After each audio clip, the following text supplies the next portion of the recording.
hello. How's it going, people? Welcome to the stream. Welcome.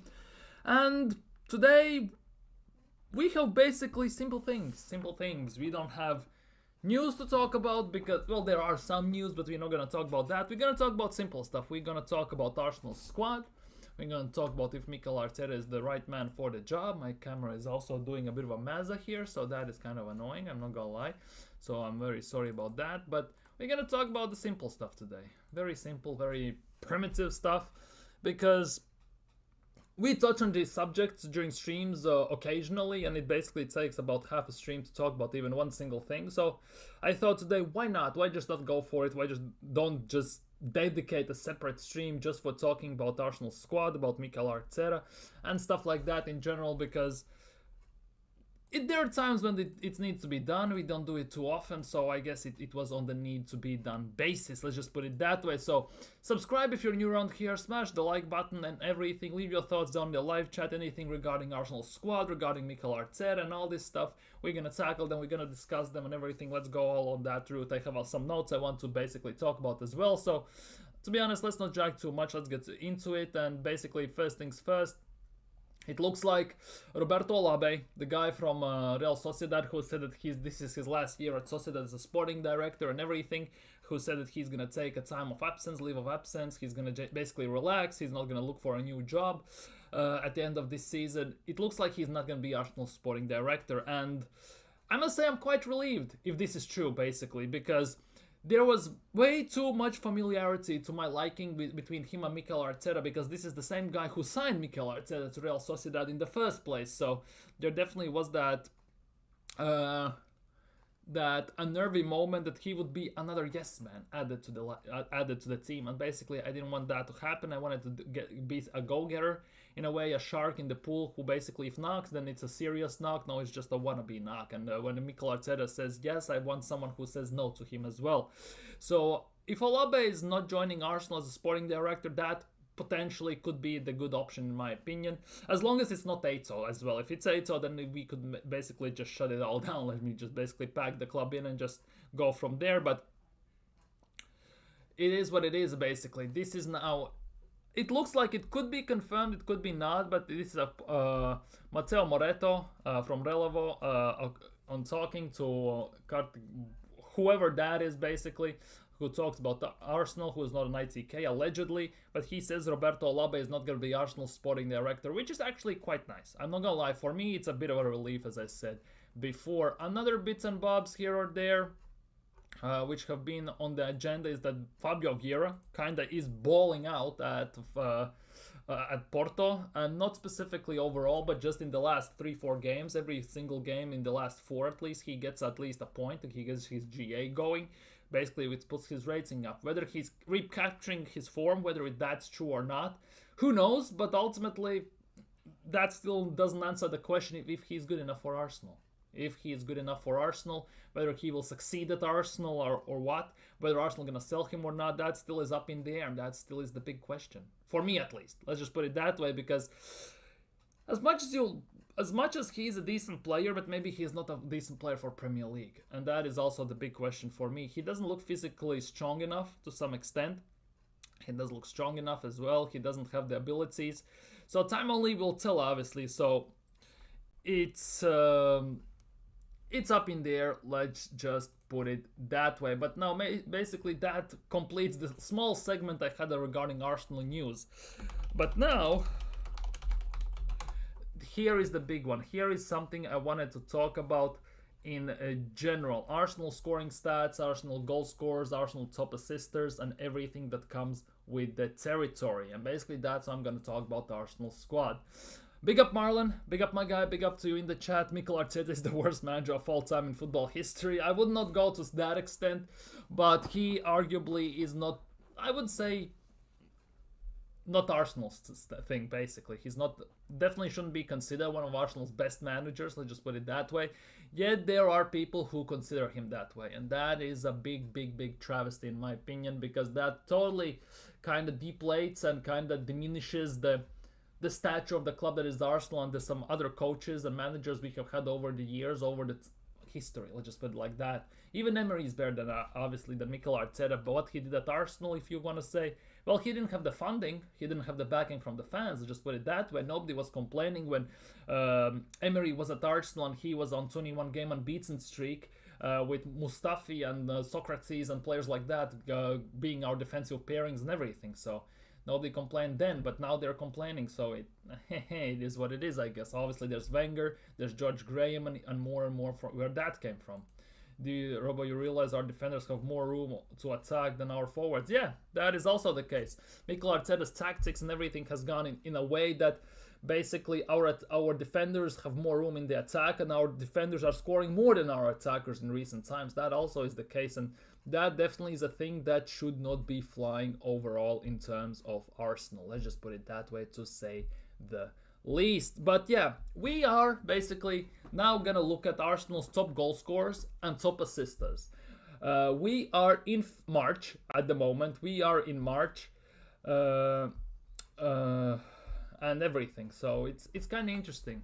Big up Victor from Angola and everything, if I'm not mistaken. I've never seen Wenger play a midfielder instead of a forward because of injuries. Exactly, Arteta out, exactly. I totally agree with that. I've never seen Arsene Wenger put Patrick Vieira as our striker. Let's just put it that way. I've never seen him put Patrick Vieira as a right back as well. And that also comes to a point. Alex Song never played striker. El Neni, as what he was, he didn't play striker or right back to some extent. Other big managers also, like, I don't see, for example, Pep even playing Rodri as a right back or a striker. Arteta is the only one. He has neglected our striker positions in Aubameyang. He pushed out him of the club for in three and a half years pretty much, and he signed a midfielder to play him as a striker. Where does that make sense? He did it with Havertz because he said Havertz is signed as a midfielder. Now he's doing the same thing with Merino. He's spent 100 million between those two just in signing them, between Merino and Kai Havertz alone, without signing a proper striker. You would think that for 100 million over this time, he could have signed actually a proper striker as well. So make it make sense. Let's just put it that way. Make it make sense.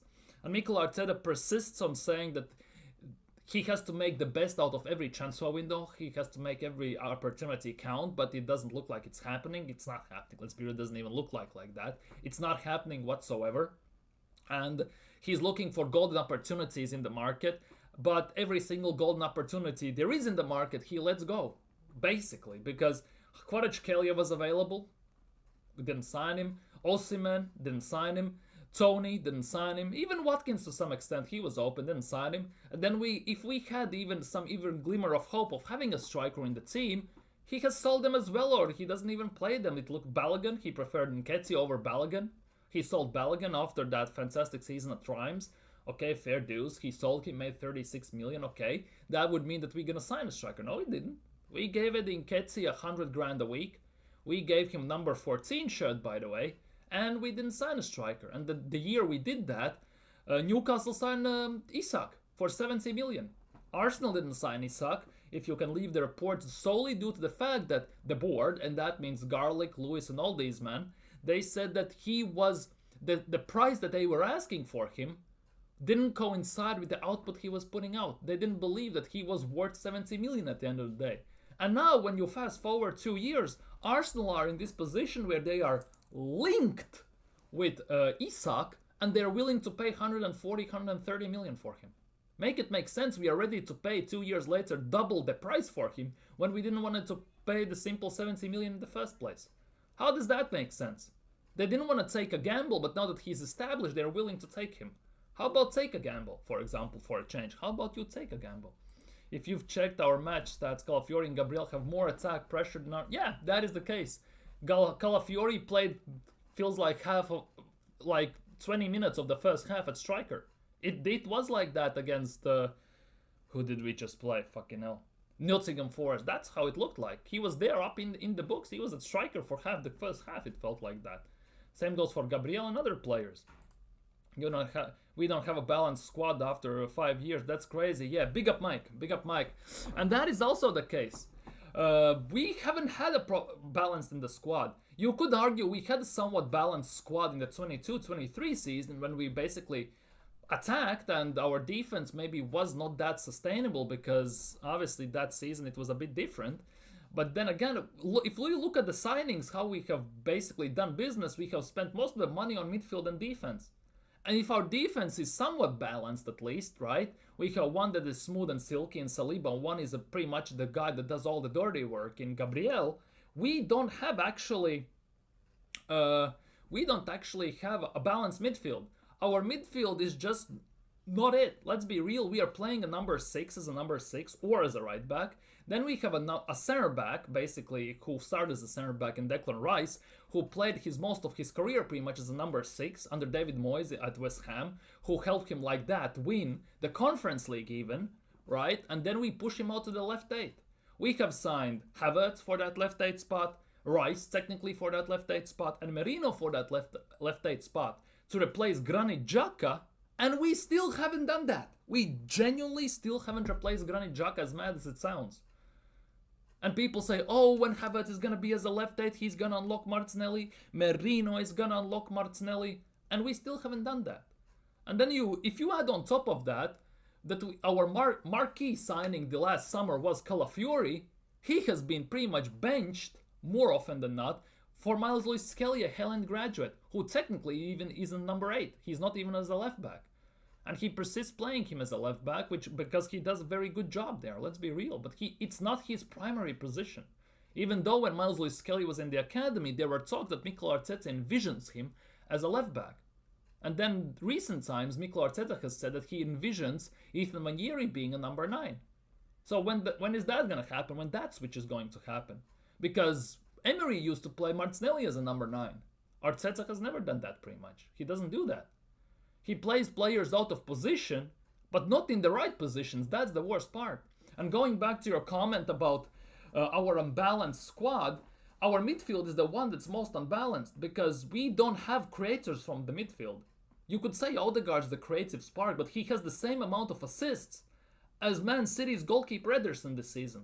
Where does that make any sense whatsoever if Odegaard's our creative spark? Let's be real, Odegaard has generally fallen off face of a cliff. He's pretty much invisible in almost most of the games.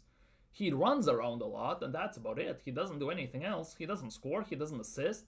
But only the thing he does is he holds up play 10 times longer than it should be. He takes the ball, takes 7 touches, does ring around the rosy, spins around, does the whip, does the nay-nay, stanky leg and everything, and then passes back to Saliba. That's what he does. He doesn't even push the ball forward. As soon as we put Nwaneri in that 10 spot, instantly direct. If you watch the under-18s game between Arsenal and Man United in the Youth FA Cup, when Max Daumann was playing, he looked 10 times better player than Odegaard has been this season. He was driving, he was shooting, he was doing everything. He has quick first step. His first thought when he receives the ball with the first touch is going forwards. Odegaard, the first thought is going backwards. As a creative number 10, where does that make any sense? And if we want to create from the deep, from number 6 and number 8 spots, we cannot do it because we have 2 number 6s playing in the midfield who, quote unquote, are not actually the creative players. They are disruptors. They are workhorses who disrupt the play, put the ball into the midfield or in the attack as an outlet. We don't have a player like Ramsey, like Cazorla, like Wilshere. If we want to go to extremes, like for example Luka Modric at Real Madrid, who plays as an 8 and can create from the deep end. We don't have that. Declan Rice is not going to do that. And that's why I'm, in a way, a firm believer that, for example, we should try, if we had a chance, to play Nwaneri as a number 10 and Odegaard as a number 8. Maybe then we could get some extra creative abilities from the midfield. But Arteta doesn't want to do that. We don't almost whatsoever see, for example, Nwaneri play together with Odegaard. Only we see this because he's playing as a right wing as a replacement for Saka. That's the only reason. So our midfield is one of the most unbalanced things in the midfield, in the team in general. And if midfield is unbalanced and not working properly, then our attack also isn't working because everything has to work in cohesion and our midfield should be supporting our attack. And it's not happening. Only player who was supporting our attack was Saka. Now that he's out, everything has dried up. We haven't scored a corner in 2 months, 3 months even? We haven't created proper chances. And when we do, we don't have the abilities to properly put anyone up top to put it in the back of the net. And I'm a firm believer in this that Arsenal's team is made for the attack, for attacking, not defending. Why Martinelli is being a Usain Bolt and sprinting like Olympic sprinter from their left wing to the left wing back to help defend? Why is he doing that? He should be out there on the center in the halfway line, basically for an outlet to go on a counter. And he's not there because we don't have outlets. They all are forced to being back to defend. That is also not sustainable any way long term. 100% Arteta is gonna sign a random number 8 this season or number 6, and it's gonna be the same thing next year. And he persists playing the same tactics, same system without changing anything. That is a big issue. Our talent ID as well is in the guy, and that is the case. When was the last time we signed a proper gem? When was the last time we signed a proper gem? Like from anywhere. Because when we had Edu, my thought was that he at least would know some Brazilians to sign. Oh well, all the Brazilian youngsters have gone to, well, Man City, Chelsea, obviously Benfica, Porto, Real Madrid, let's be real, and some other, and then pretty much almost every other single team. None of the young Brazilians that have big promise have come to Arsenal. They have all gone everywhere else when Edu was here. And that's one of the biggest things why I give stick to Edu. Let's be real to some extent. How Man City have these Argentinian scouts? They just signed Echemesi as they call him. He's a phenomenal young talent. They signed him for nothing. They signed Julian Alvarez for nothing, sold him for 70 million to Atletico Madrid, who is balling, by the way, at Atletico Madrid and everything. Why our young talent ID basically is nowhere near? We just rely on our Highland graduates. Arteta comes out in an interview and says, oh, but I'm looking at a team like Athletic Bilbao, and that's what I'm striving for pretty much. Phase 5, almost phase 6, and you're striving to be an Atletico Bilbao. I get that Atletico Bilbao predominantly uses players from their own scouting system, from their own region. They don't sign many players. They sell for good money, those, but they don't buy them. But Arsenal have never been this team. Arsenal never have operated like that. Yes, we have gems from Hale End. No denying that, but overall you have to basically add some proper talents in that regard. We should be adding proper talents in that regard, but what we do, we don't. We haven't signed a proper gem whatsoever. I don't even know when was the last time we signed a proper youngster, a proper gem in our team.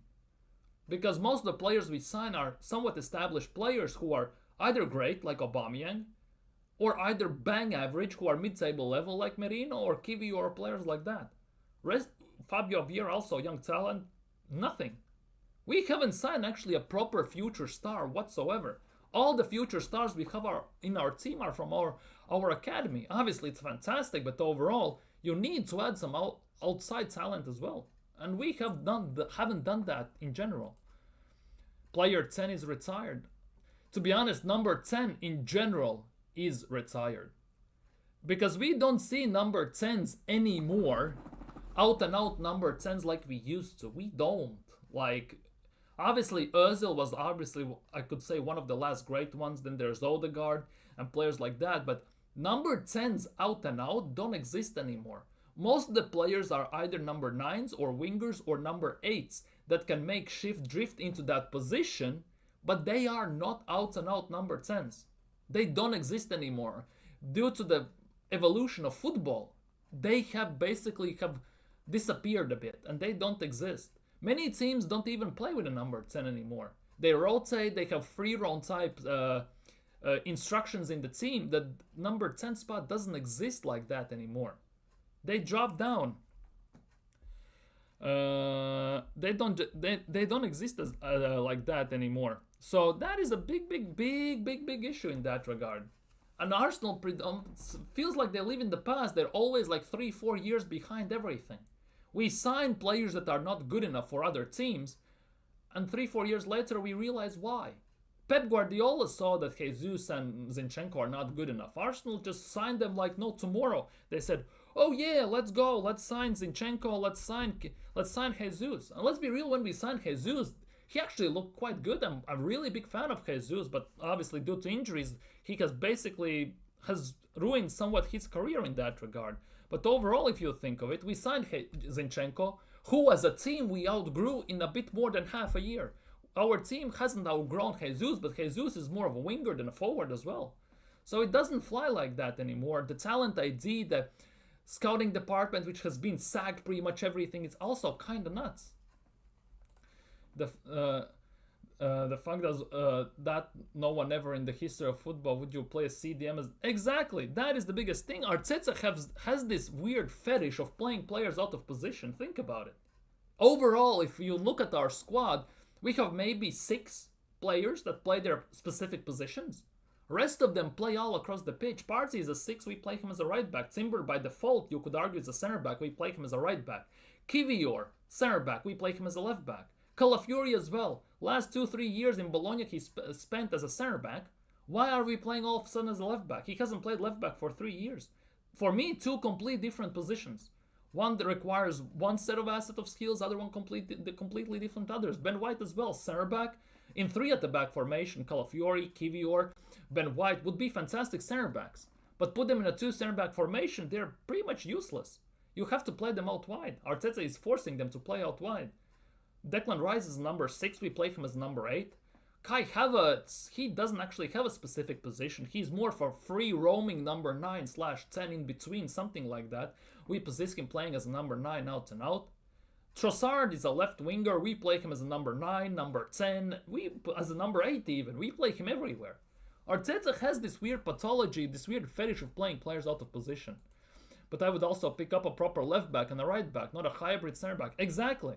We have hybrids all across the back line. If you exclude basically Gabriel and Saliba, who are specialists in their positions.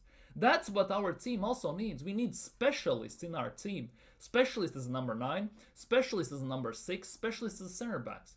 We have 3 or 4 covered. Pretty much, let's be real, the spine of the team. We don't have a specialist in number 8, we don't have a specialist as a right back. You could argue Timber is 1, but obviously for me personally, Timber would be more efficient in 3 at the back formation as a right-sided center back, but it's not going to happen since Saliba is going to play there. Play him as a right wing back then, like Dumfries does for Inter Milan. Same goes for Calafiori, a left-sided center back. He would be fantastic. As a left back, he's not it. Nowhere close, not it. Let's be real. In a 5, if we play 5 at the back, 3 at the back, how you look at it, then as a left wing back, you have to play Tierney. He can cross the ball. He has decent shot on him. He can run up across down the left line. He would be fantastic there in that formation, in those tactics. But no, Arteta doesn't see it that way. None of their right mind would do that. Exactly. We have like 6 left backs. Though we need striker, left wing who can play. Exactly. We have 6 left backs in the team. And if you look at our bench mid-games, during games, our bench options are 3 left backs. Or 4 left backs. We have basically half of our bench, if not about 60-70% of our bench, are defenders to sub on, to change the game, per se, as you like to say. We have nobody there. If any manager didn't have any striker, they would immediately call up on youth and fill that role, but Arteta isn't a... Exactly. We don't have a striker. What can you do? Play a youngster there, see what happens. Oyedeji hasn't kicked the ball for Arsenal whatsoever. We have youngsters in our under 18s and everything. We don't do that. We don't do that. We much rather play a number 6 there. Why did you... Ozil, dude. I swear to God, if I see... again, I'm gonna unsubscribe. It's nuts. Real manager would be playing Saladin, Kabi, Oyedeji, just his first team players. That is the big thing.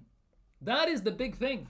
Real manager would play the youth. He would take a chance, specifically in these positions. Let's not forget last year when we played against Liverpool at home, Klopp had pretty much his under-20 team on the pitch, and he schooled our main team pretty much.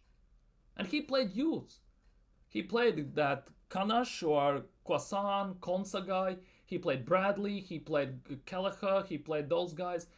He schooled us with his under-20 team. And we had most of our main guys out there.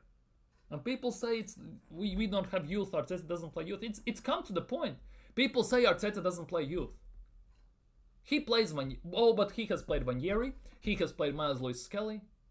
He has, but that's because circumstances have forced him to play these youth players. Let's be real. If Saka doesn't get injured, no chance in hell Ranieri is gonna play. If Calafiori doesn't get injured and Zinchenko and he doesn't rate Zinchenko, no chance in hell Miles Lewis-Skelly gets time. Saka and Emil Smith-Rowe. They were promoted by Emery. So you have to thank Emery that we have those two players.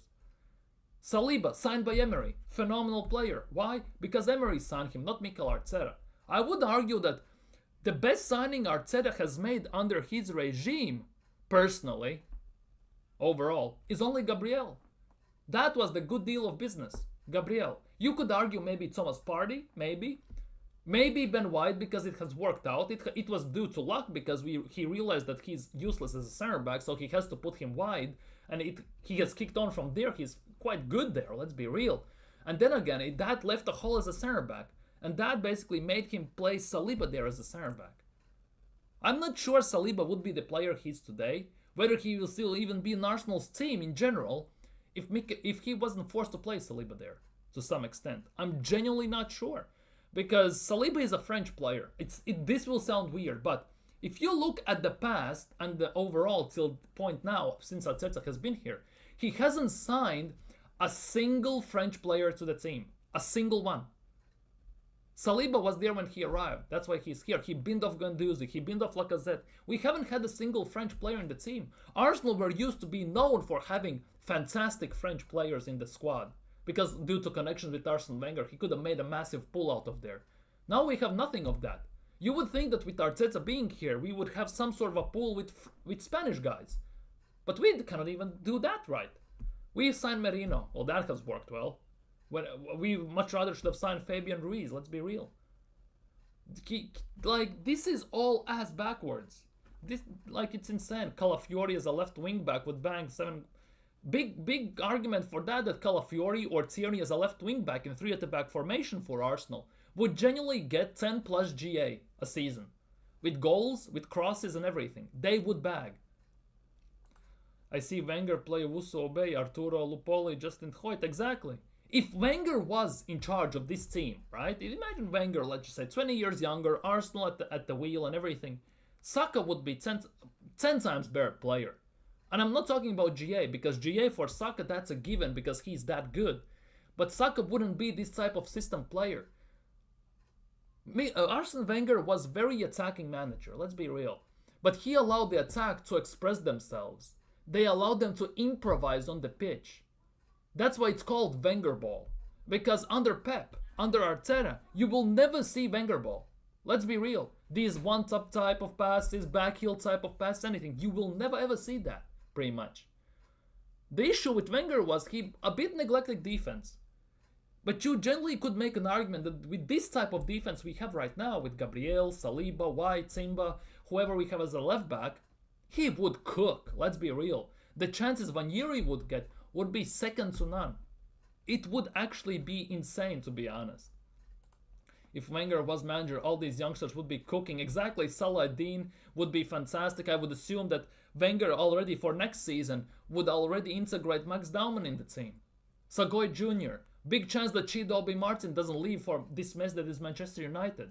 What does that tell you about our academy and what our players, our young teams and everything and what they envision their future be at? If they leave for a club like Manchester United, who are in a 10 times worse state than Arsenal. Chidobe Martin, Heaven, everyone leaving for Manchester United, who are in 10 times worse position than Arsenal. Where does that make any sense? Yes, you can say it's for the paycheck and everything, right? But overall, Chidobe Martin was probably in the youth system sitting there and looking at things, Balogun got sold, Biereth got sold, who's by the way balling at Monaco right now and was balling at Sturm Graz as well. Lacazette got binned, Aubameyang got binned, he's playing Havertz as a striker, Nketiah and everything was there. What chance do I have here? I don't blame Chidobe Martin, I just wish he made better life decisions. Maybe he was a bit more patient because, let's be real, if Chidobe Martin would have stayed for this half a year, for one more season, he probably would be at striker right now for us. Big possibility, let's be real, big possibility of that. Heaven, that's a different story. He wasn't that good. They will realize it a bit harder way. He needs still lots of growing to do. But overall, it doesn't send a very good message for any youngster in the club, in the system, that players are genuinely leaving the team for a team that is in a worse position than Arsenal are. He captains our youth academy, exactly. And Max Dauman could be the captain next. Kabia would be cooking with Wenger. Exactly. He could be quite fantastic. Sagoy Jr. as well, left for nothing. Salah Dean left. Maybe Rule Walters would have stayed. Okonkwo would have stayed. We need a backup goalkeeper. Okonkwo could have filled that void. But with Arteta, he will never see the pitch. There's a big possibility, genuinely big possibility, that with Mikel Arteta at the wheel, Kabia will never see the pitch. Just like Oyedeji hasn't seen a pitch. We are generally in desperate need for a striker, and Oyedeji hasn't been on the pitch for Arsenal for 1 second in his career, and he's 22 right now. Big possibility he will never kick a ball for Arsenal, and we're gonna let him go for free in the summer. Emery have a better Spanish connection than Arteta. We can see exactly. Genuinely, Pau Torres. I loved him at Villarreal. He's very decent as a center back.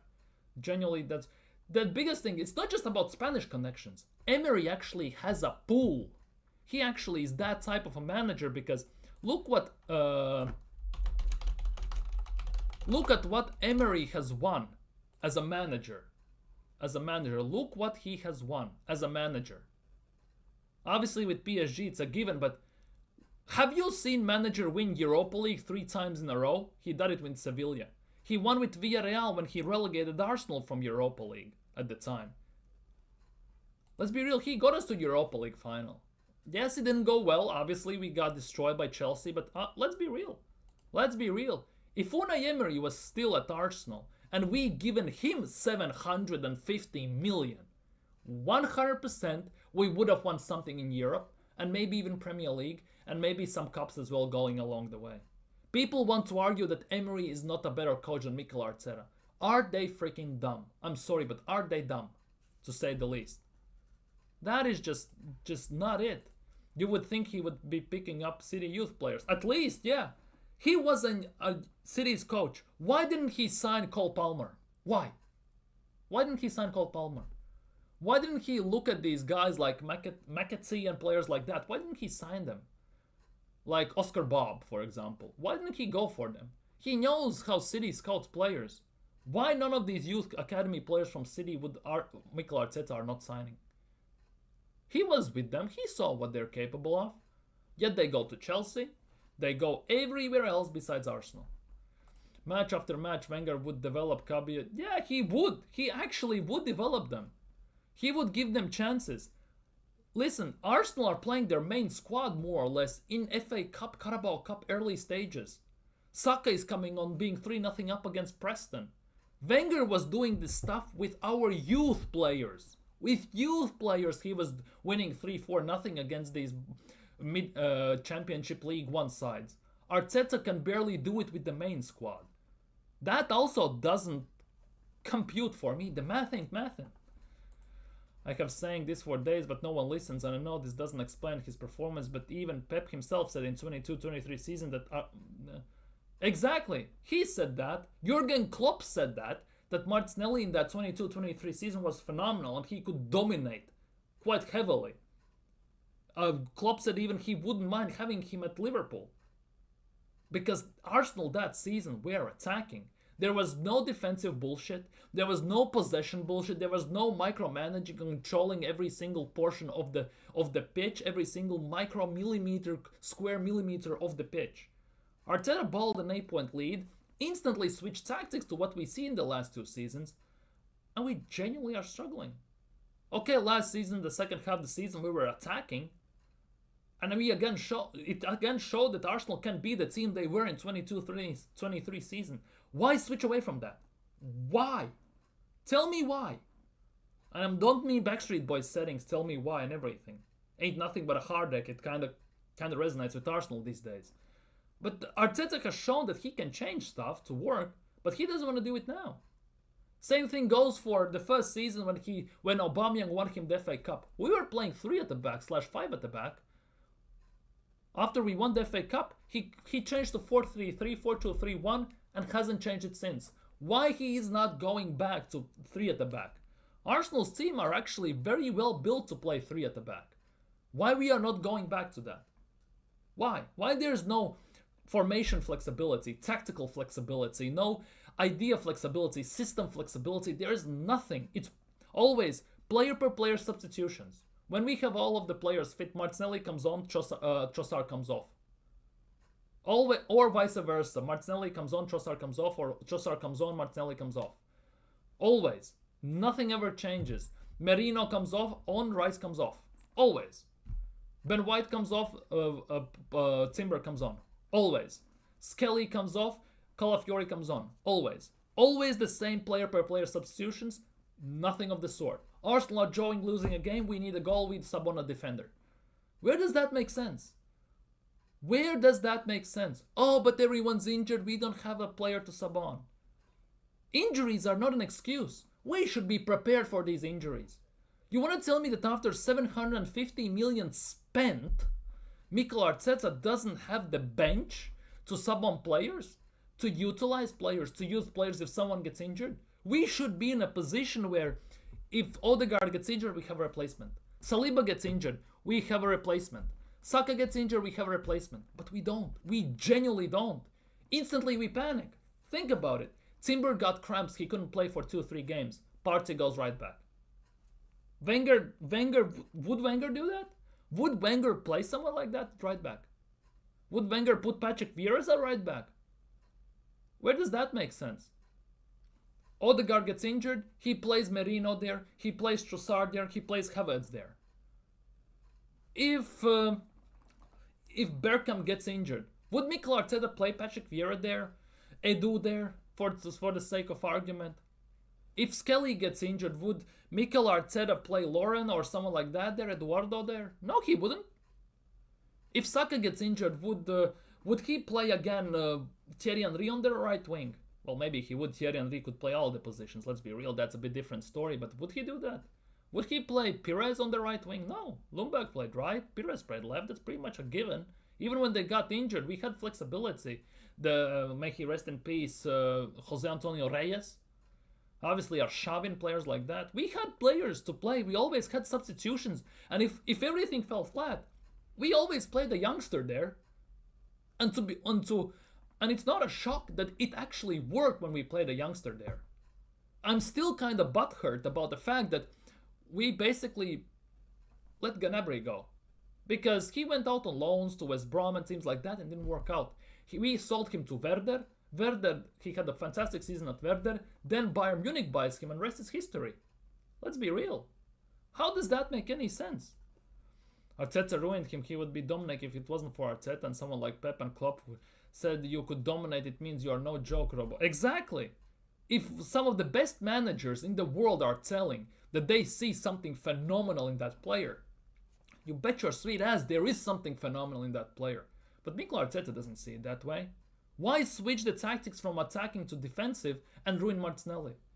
Currently, our system, Arteta has built a system which doesn't go hand in hand pretty much with any of the players we have. They don't bode well with him, and they don't actually kind of help their system. They don't help themselves. They don't help it whatsoever. Arteta has built a team basically where they don't fit the system. That is the big issue here. He has done a system, he has built a system which doesn't allow the players to excel. Doesn't allow them to express themselves, doesn't allow them to be free, doesn't allow them to do anything whatsoever. Pretty much. It's either the system or nothing. And that's like Pep. And Pep also, as very recent times, has gone away from it. Genuinely away from it. He's trying to switch. He's being more forward-minded, more direct these days. Because he knows his team cannot do any other things he used to do. He's trying to switch it up. Pep Guardiola, to every season he tweaks a bit. He changes the narratives, he changes systems, his vision and everything. Mikel Arteta doesn't. We play the same way. We play the same way every single game, every single season for the last 2.5 years. The way how attack shows he nothing about football, he can't press, can't get inside, can't shoot, the ball, no one goal crosses, has no ball. That's the thing. The way Arteta has built this system has basically shown Martinelli in the worst part possible. Obviously, it's partially Martinelli himself, his lack of ability to some extent, his lack of skills, lack of agility, balance, scoring, finishing, because the chances he has these days, he's missing, which he put back in the net 2 seasons ago with very ease. Let's be real. Let's not get over that. Let's not gloss over that. But as well, the system these days, let's be real. The system Arteta is using the players in pretty much has neglected most of the strengths these players had. He's now making them play the style and the system they're not built for. Same goes, for example, with Pepe. Same goes for Pepe. Pepe was fantastic to run in behinds, get the ball in his feet at pace, and at tackling defenders. He was fantastic at that. But then we decided to play a system that doesn't work with that. And it goes around in a circle every single bloody time, and pretty much nothing changes. Nothing ever changes. Even if Ipswich got better attack than Arsenal. And that is the thing, by the way. Let's look at this, because you brought up very big point. Let's go through Premier League sides and look at the strikers and attackers they have, and let's see how many teams have better attack than Arsenal have in this current stage. Or even in general to some extent. Let's look at this. Liverpool, obviously, they have. Nottingham Forest, they also have. Elanga, Hudson-Odoi, Chris Wood, and everything they have. Man City, there's no argument about that. Chelsea, even Chelsea have better attack than us overall. Pedro Neto, Sancho, I still rate Sancho. Yes, he's not performing well, but I still believe that he's better than the attackers we have. Nicholas Jackson is doing better than Havertz in general. He misses a lot of chances, but still better to some extent. He's actually an out-and-out striker, let's be real. They have Noni Madueke. Yes, the output is not there, and he's very struggling, but still to some extent. Although I wouldn't take Madueke at Arsenal. But for example, Nkunku, Jackson, Neto, they have better attack. Newcastle, Gordon, Murphy, Isak, they have better attack than us. Bournemouth, Evanilson, Semenyo, Kluivert, they have better attack than us. Brighton as well, João Pedro, even Danny Welbeck, let's be real, Danny Welbeck is better than anything we have at the moment. Mitoma, they have better attack. Fulham, Jimenez, Emil Smith-Rowe, by the way, as well is better than ours. So they have better attack. Aston Villa as well, they have much better attack. Asensio, Rashford even, let's be real. Watkins, they had Durant, they just sold him, but still Watkins. And others they have. Brentford, obviously Wissam, Buemo, they have better attack. Schade, they have better attack than us. Crystal Palace, Mateta, I would take him. Sarr is doing well. They have better attack than us. And by the way, speedy recovery to Mateta as well after that horrific tackle by the, by the Millwall goalkeeper. Spurs, I would argue Spurs have better attack. Solanke, Kulusevski even. Maybe not Werner to some extent, but also Aaron Johnson, they have decent attack. United, maybe United don't have better attack. Let's be real, United maybe don't. They have Zirkzee, Højlund, they're not good enough but in everything.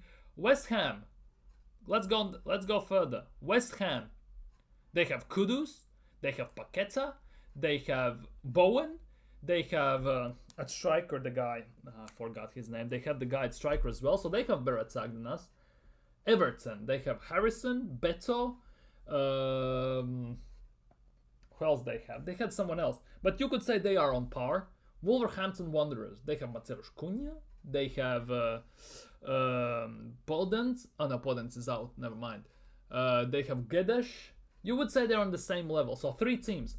Ipswich, they have Delap, they have Hutchinson, ex-Arsenal by the way, don't forget that. So they have better attack technically than us. Leicester City, they don't. They have Jamie Vardy only. And Southampton also don't. So basically, out of 19 if you don't include Arsenal, right? Out of 19 teams that are in Premier League besides Arsenal, only 4 or 5 teams have worse or the same level attack than Arsenal have currently.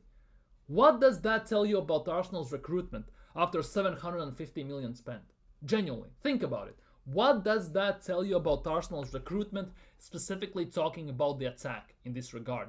Because that position has been so much and so heavily neglected by the board, by Edu, by Arteta heavily, that ultimately right now it's costing us. Our attack pretty much we're reliant on the right side. We are so lopsided, it's actually not even funny. Our attack pretty much was Odegaard, Saka, Ben White. And now that that side pretty much has been disrupted due to injuries, due to whatever reasons, right? We are looking to our left side, to mid part of the team, to the spine of the team to attack. And let's not kid ourselves these days. It's useless, pretty much useless. Those sides have been so neglected over the last 4 or 5 years that at the moment when we are struggling heavily and we need some help, there is no one to turn to. No one to help us, no one to get us from the deep, well, shit, let's be real, we are in right now. That is not good. That is not how proper club should run. I'm not taking even proper club. That's not how one of the biggest clubs in England, one of the biggest clubs in Europe and world football should be run in general. Like that's genuinely negligence, and that's sackable offenses over the years, countless, over time. Bro turned everyone into system player, robots, AI players. No one gets room to express themselves. No one can defend curtains. Exactly. We cannot shoot outside from the box. It's totally, apparently, it's forbidden by Arteta. Only Partey and Rice shoot from outside the box. Sometimes Ranieri. That's about it. None of them, rest of them is allowed. Saka as well on occasion. Besides them, nobody shoots from outside the box. Trossard, once in a blue moon, basically. Shillings, let's not even talk about that. Havertz, Lord have mercy. Everyone. We have nobody. We have nobody. Ipswich Wolves can attack better than Arsenal. Night Wolves only have Cunha and Ipswich have only Delap and Hutchinson. Yeah, they have only 1-2 options in the attack. Yet then when they attack, they are more threatening because they have actually a striker. They actually have a player who can create something out of nothing. Arsenal don't have that. We used to have, let's be real, Alexis, Van Persie, Aubameyang, not even talking about Bergkamp, Henry, Sol Campbell, late Kevin Campbell, and other players. We used to have that. We don't anymore. Every single team has an X factor in their team. Liverpool have like 2-3. Forest have like 2-3. Chelsea have 2. City have 2-3, even 4-5 even. Brighton have 2 or 3. Bournemouth have like 4. Fulham have 2 or 3. Villa have 4 even, I think. Brentford have 2 or 3. Like, it's actually insane. It genuinely is insane. Arsenal wingers don't even do one-on-one take-ons. Exactly. Dribbles past them, only suck other teams' wingers, dribble past defenders and shoot outside the box. Why? Exactly. Why can't we do that? Martinelli puts his head down and just runs down the byline in hopes he can get a cross in before he runs out of the pitch to run. That's about it. That's Martinelli's go-to move. Saka and Ranieri are the only ones who actually try to take on opponents if they have a chance and to attack. And to be honest, Ranieri does it more than Saka because over the years of the last 4 or 5 years, Mikel Arteta has coached it out from Bukayo Saka. He is a system player. He's an AI attacker basically. Because if you look how Saka was attacking, let's just say 3 years ago compared to what he's doing now, it's night and day. He's not taking on as much. He's not dribbling. He's not slalom dribbling between 3-4 defenders. We generally have robots in the team these days. Only robots. Nothing more. If you check Arsenal's attack stats, it's just Saka 9 goals, 13 assists, Trossard 5-6, Nelly 11, GA Havertz 9-17, but can't even show Sterling it. Exactly. We can look at this. I have it on the screen. We're gonna get to it in 1 second. Big up Dwight Edwards. Big up Dwight, and yeah, Arteta is not the right man for the job. That's why when Trossard cooked Porto, I made it feel like I'm whole. But exactly, that one moment where Trossard cooked Porto, right? That was the most exciting thing, arguably, Arsenal have done this season. Most exciting thing I've seen Arsenal do this season. That came from Trossard. Look at this. We are in March, 27 games in Premier League, in round of 16 of Champions League. Out of all the cups, we can imagine pretty much. And look, Havertz is our top goal scorer in Premier League, 9 goals. And we are in March. Next one is Martinelli with 6. Then there's Saka with 5, who hasn't played for 3 months. Trossard with 4. Merino with 4, which includes double he scored against Leicester, by the way. Partey with 3. Gabriel with 3. Hello. Jesus with 3. Ranieri with 3. Saliba with 2. Odegaard with 2, by the way. What a creative spark for Arsenal. Calafiori with 2. Declan Rice with 1. Timber with 1. And Skelly with 1. We have 1, 2, 3, 4, 5, 6, 7, 8, 9, 10, 11, 12, 13, 14, 15 goal scorers this season. And Skelly, Timber, Calafiori, Saliba, Magalhaes, 5 of them are defenders. So 33% of our goals are scored by defenders. And if we include our midfield, then there's Rice, there is Partey and Merino from deep end. That's 3. That's 8 out of 15 goal scorers are from basically number 6 or lower. Basically defense plus number 6s. More than 50%. It's actually insane. And then if you look at assists, right? Bukayo Saka has 10 assists. And he has had this number since mid-December, by the way. He has had this number since mid-December. And no one is even close to having these assists. Even close, Trossard is on 5. Our current top assister that are currently not injured and in the squad, who are we relying upon, are Rice and Trossard. Declan Rice has 5 assists. And all 5 assists, all 5 by the way, are from corners. When Saliba, Gabriel or someone heads in the ball. All 5 are from corners. All 5, none from open play by the way. Martinelli then is with 4. Havertz has 3. Odegaard has 3. He's our creative spark. 3 assists. Same assists as basically as Kai Havertz. Same assists as Man City's goalkeeper Ederson, by the way, people. Same amount of assists as a goalkeeper. Where does that make any sense? Then there's Gabriel with 1, Timber, Merino, Vanieri, Calafiori, Sterling, Ben White with 1. Insane numbers. Again, 14 assists. 14 assists. Look at this. 10 assists for Saka. Now, 10, 14, 17, 20, 22, 23, 24, 25, 26, 27, 28, 29. We have 49 assists, 39 assists this season from our players. 39. And quarter of those assists are solely from Bukayo Saka, who hasn't played for 3 months. He had these numbers, 10 assists and 5 goals in Premier League in mid-December. Since then, nothing. Nothing. It's all on Saka. It's all Saka FC. And now we are still attacking predominantly through the right. Solely on Vanieri. On a teenager once again. It's a disgrace. Not even one forward can get even 10 goals. Exactly. We are in March. None of our attackers, none of our players, mind you, have 10 goals. Only one has 10 assists and the guy hasn't played for 3 months. Which serious club are going for title like this? Which serious club?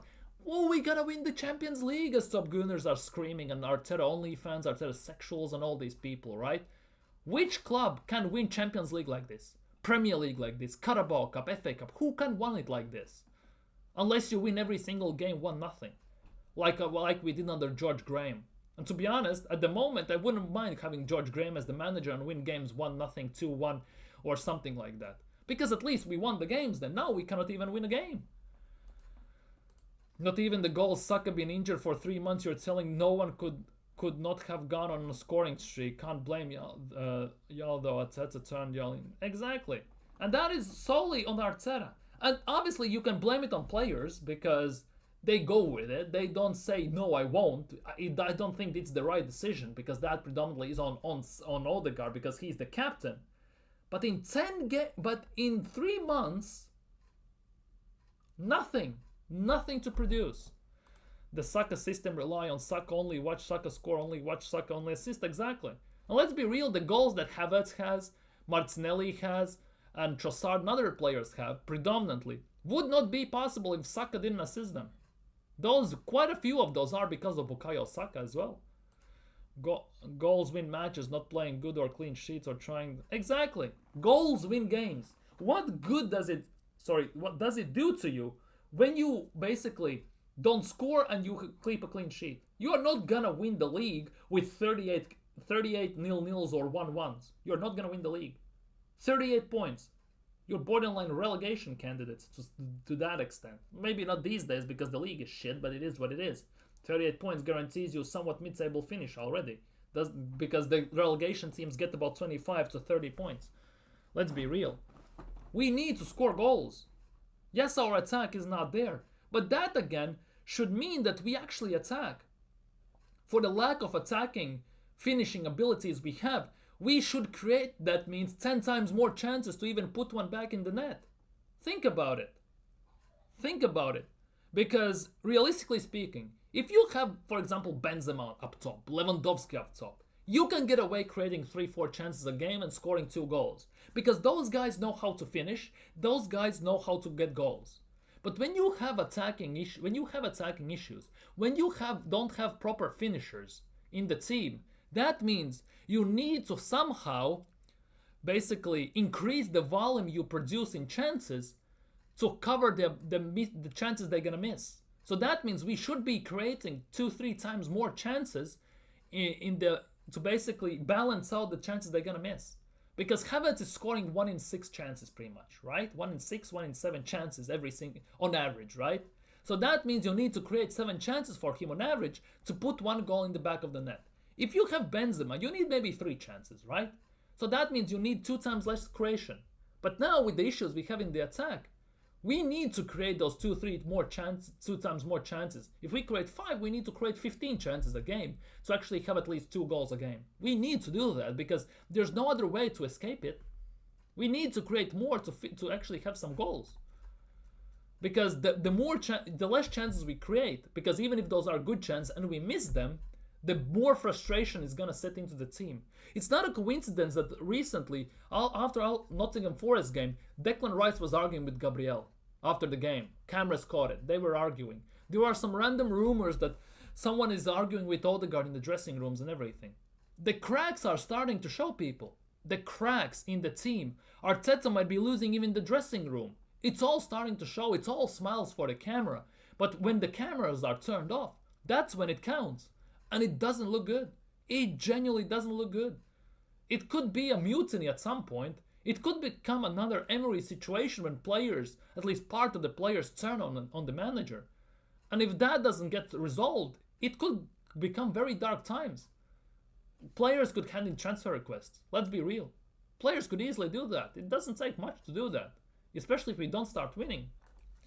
You can't make your players track back and not attack on a 23-year-old to score an assist. You can't do that. Exactly. As I said, Bukayo Saka in countless interviews have said that Mikel Arteta demands his attackers to defend first and then only attack. But if they defend first and they get the ball, where is the outlet into the attack so we can counter them? Because you want to play this defensive bullshit type football. Where? Nowhere. And that means when we get into the final third, we need to slow down the play to allow our other players to catch up so we can start to create and do something. But by that time again, every single defender is back in the place and we cannot do anything. We camp on the edge of the box and do nothing. And then Bukayo Saka a few weeks later comes out. How is it the interviewer asks, right? The media people. How does it compare playing with Ben White compared to Jurrien Timber on the right side? Oh, with Timber actually, I can think about attack more. Bukayo Saka's words himself, I can attack more because I don't have to think about defense as much. It just shows that Bukayo Saka is more comfortable defensively with Timber than he is with Ben White. It stands to a point, let's be real as well, but let's be real. Our team is still going to stand on this hill that our team is built for attacking more than defending. How comes nobody else sees that is actually kind of mind-boggling. The whole team is supposed to score and assist. That's how football works. And yeah, we don't score, we don't assist. Even if we score, the thing is, we are not that resilient defensively as well. Think about it, because it doesn't work like that. And now look at it this way. Last year, Liverpool were 5 points behind us at the time where we are right now. More or less, few weeks give or take, right? 5 points behind us. Now they are 13 points ahead. So that means in span of 1 year, with Liverpool signing nobody, and Arsenal signing Calafiori, Merino, and all these guys, are in an 18-point swing. We have gone from 5 points ahead to 13 points behind. One thing Liverpool have signed is a manager. A proper manager who has won stuff before, who knows how to win and coach a winning team. Let's be real. Arne Slot, let's see what he has done. He has 2 trophies by his name. He won the Dutch Cup and he won the Eredivisie. That alone shows that he has done stuff. He can win and he will keep winning. Let's be real. That just shows everything you need to know. He knows how to win. Mikel Arteta doesn't have that. Not drag back and rely on 23-year-old to score and assist, win us, make games. Exactly. Everyone should attack. Our attacker should be attacking. We should have a striker who bags goals. We are in March, and our top goal scorer is with 9 goals in Kai Havertz in Premier League. 9 goals. 9 goals in Premier League. When you look at other strikers in Premier League, Chris Wood is on like 17, 18. Mohamed Salah, that's a different story. Erling Haaland, Liam Delap, everyone's overtaking us. Isak. Arsenal are the only team who don't have a striker, and that's why they're in this hole as well, partially. But let's be real, attack isn't the only issue. Big issue is also midfield. Because it's so unbalanced, there is no creative abilities in the midfield, and we are paying the ultimate price. And this is the ultimate price we are paying for Mikel Arteta, signing athletes who are more physical and less technically gifted than necessary. We have signed athletes. Merino, Declan Rice, on the midfield, we have signed athletes. We don't have creative abilities. We don't have Alex Baena, David Silva, Kevin De Bruyne, players who can create in the midfield. Only Odegaard, he's our creative spark. But he has 3 assists, same amount as Ederson from City, the goalkeeper. Like, where does that make sense? Why don't we have creative midfielders like we used to have? Santi Cazorla, Wilshere, Ramsey, Cesc. Where are those? Why don't we have... Like, we are playing with 6, with an 8, and with a 10 the game. Why don't we have, for example, number 6 and 2 creative 8s? Creative 10, creative 8, and a number 6. Arsene Wenger sometimes played games with 3 8s. 1 more defensive, 2 more creative. 1 more attacking creative, 1 box-to-box creative, and 1 number 6. We have nothing of that. We just have athletes who are basically physically better, but ultimately that comes at a price. They don't have the greatest first touch. They don't have the technical ability. They don't have creative abilities. This is all on Mikel Arteta. This team is built like that by design. We had the youngest team in the league, built by design. We have more athletes in the team than technically gifted players, built by design. Our team relies on corners, built by design. We have a system. We have system players, built by design. Someone send this out to Arsenal board right now. Land to attack, score, and assist without Saka. Exactly, we can't do this too much. Arne Slot much better than Arteta, attacking football coach and ball knowledge. Exactly. And let's be real. Arne Slot is playing the same style as Jurgen Klopp was. Let's be real. The thing about Klopp is he was more focused on attack.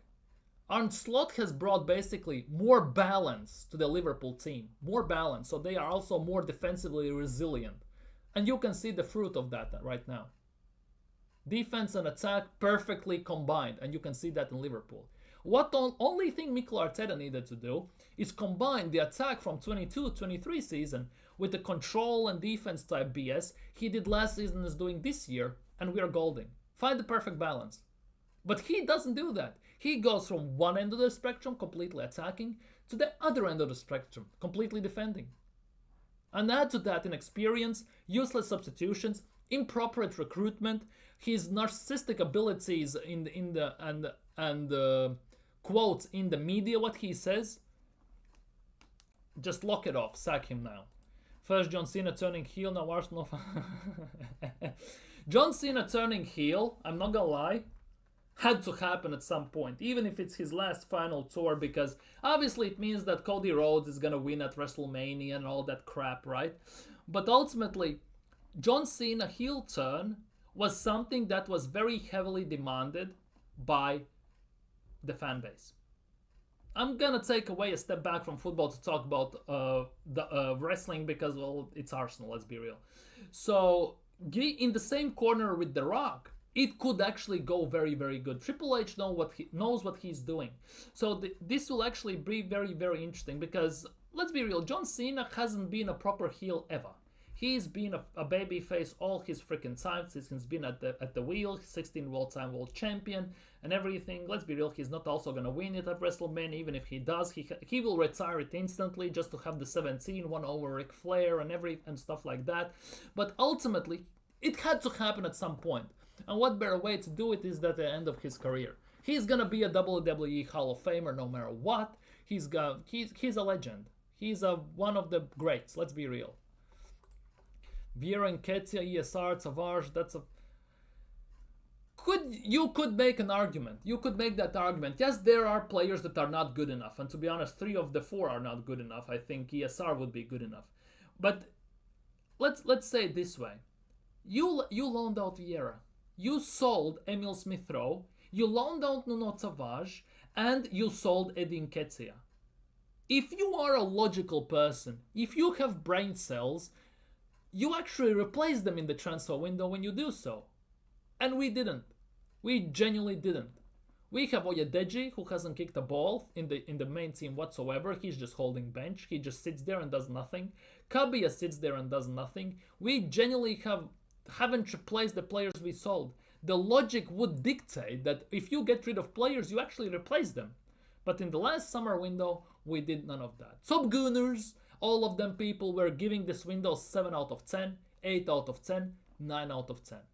Right? I gave that window a 5 out of 10. And let me explain why. I basically gave that window a rating on laws of averages. I gave 5 out of 10 for players getting out and getting sold, which actually was good. 7 out of 10, sorry. But I gave 1 out of 10 for players coming in. So basically that average of 8, 8.5 out of 10, and then I divided by 2, and ultimately that gave the 5.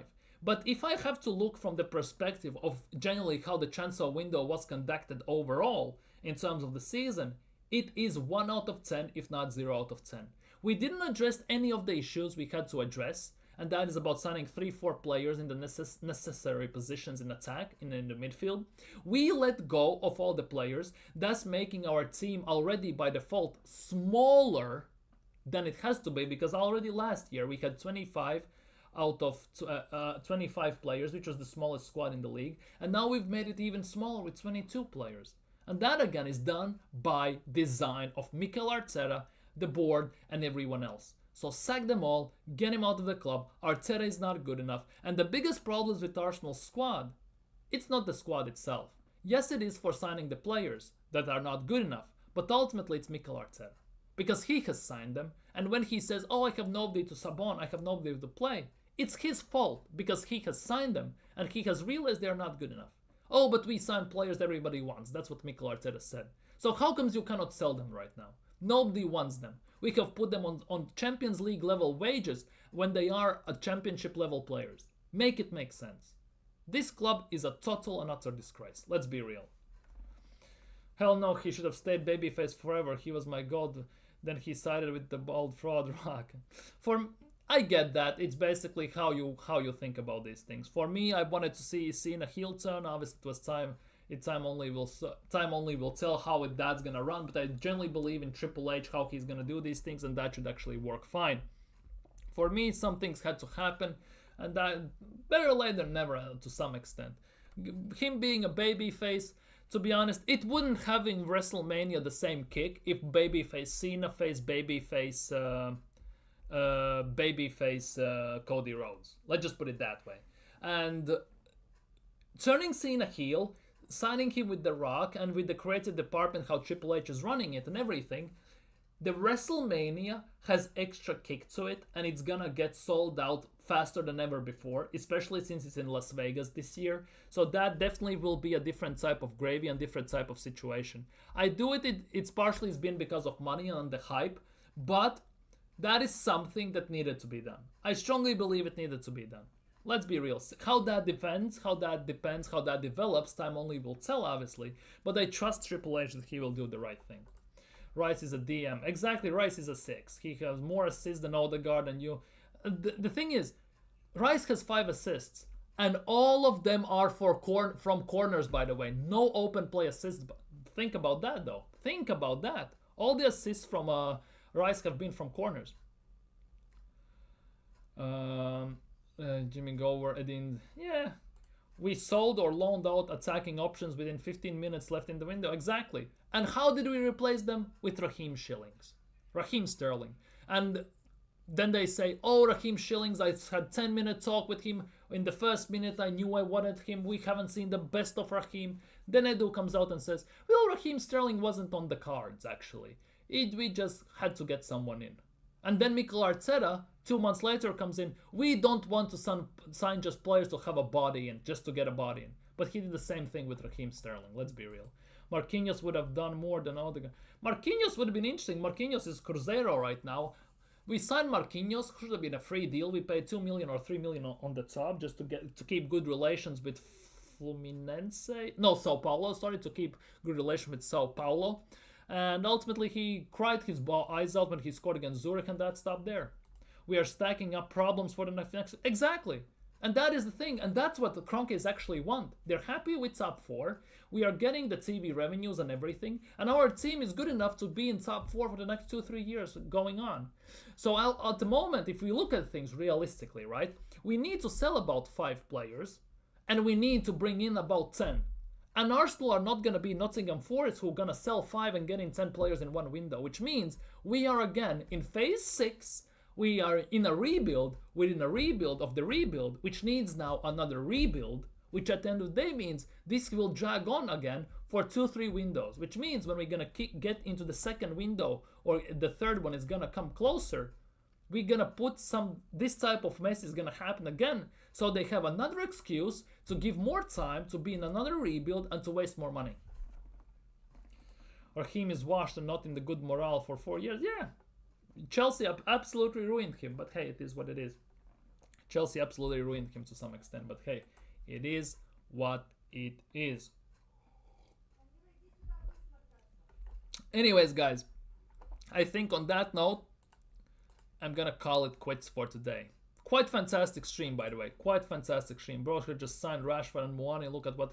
Yeah, Moani is balling at Juventus. Rashford is balling at Villa, and to be honest, Asensio as well, he's balling at as well. Asensio has scored the same amount of goals for Aston Villa in a month than Odegaard has this season.